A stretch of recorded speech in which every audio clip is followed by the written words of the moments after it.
Alam niyo po ba kung bakit kumuha ng inspirasyon sa mga alitap-tap ang tropang siklista na to? Sila din po isang grupo ng mga siklista na hindi lang nagbibisikleta kundi lumalaban din para sa malinis na hangin at ligtas na kalsada. Bus na, samahan niyo po ako. Padyak tayo kasama ang tropang Firefly Brigade sa kanilang critical mass ride.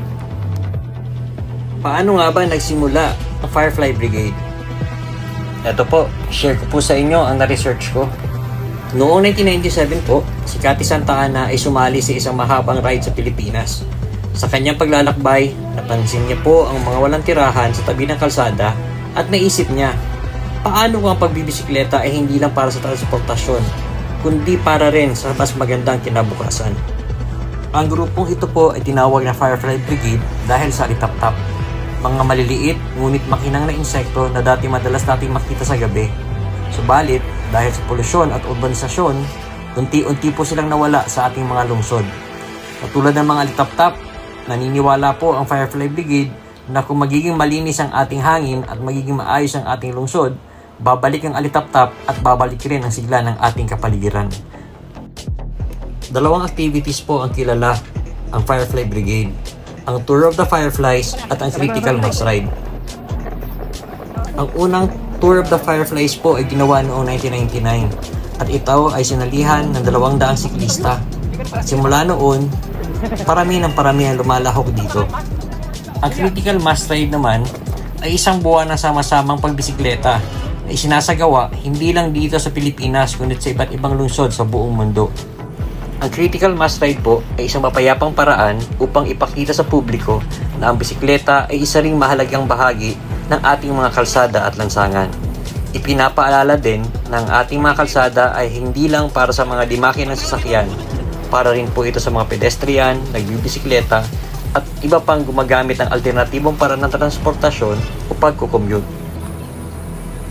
At para naman po sa akin, naway maging daan ang mga ganitong paraan ng pagpapaalala sa lahat, Critical Mass Ride, Tour of the Fireflies, or any similar activities para mas lalong lumawak ang kaalaman ng bawat isa para sa inklusibo at ligtas na daan para sa lahat. At sana din po, pagdating nga ng panahon, bumalik na ang mga alitap-tap kahit dito sa kalunsuran. Nagsimula po ang ride alas 6 ng umaga. Sa Arcovia ang tagpuan. Tuloy-tuloy po, duman kami ng C5 at lumiko, umakyat ng Ortigas. Pagdating ng Ortigas, tumuloy po ng San Juan at pumunta sa Tomas Morato.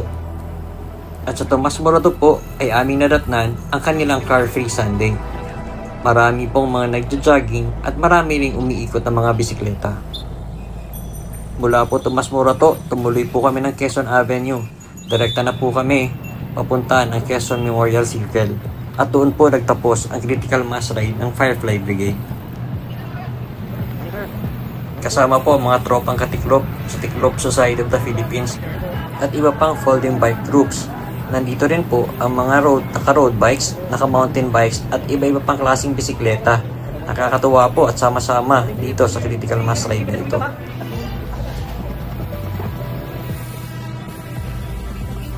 At sa ibang mga siklista po nanonood, comment down below kung nasaan lugar po kayo. Baka pwede rin kayo mag-organize ng Critical Mass Ride na kagaya nito. Ito po, dito sa part na to, andito na kami sa Ortigas Extension.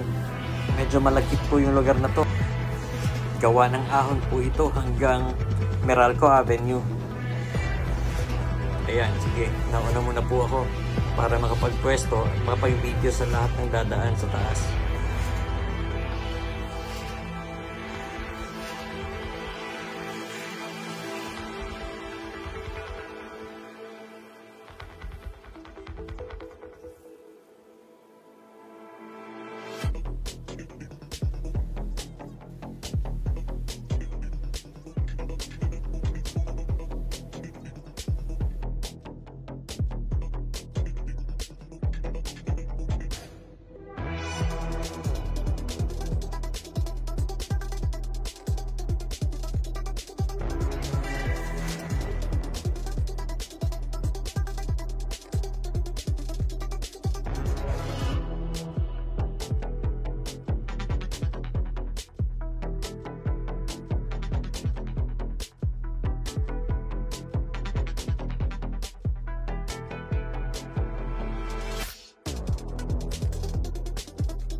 Dumaan nga po kami ng Tomas Morato at nagpahinga ng kaunti.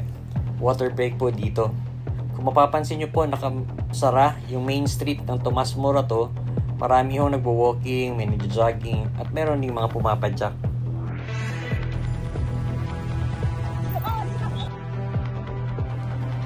Dito po, Quezon Avenue. Babaybayin namin to direkta hanggang Quezon City Memorial Circle.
Siyempre, kain muna, breakfast muna bago uwian. Pauwi nga po pala, dito na kami dumaan sa underpass Tagusan mula Quezon City Memorial Circle hanggang sa Quezon City Hall. Sa pag-ikot ko po sa Maynila, ito po ang isa sa mga underpass na magandang facility kasi meron din siyang ramp na nakakatulong sa mga siklista. Maganda rin po ang mga murals na gawa ng mga local artist.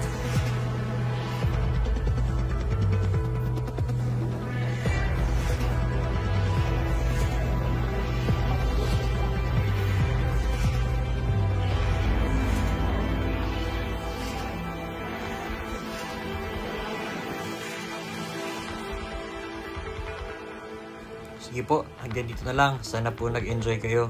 Hanggang sa outro. Salamat po! Ride safe!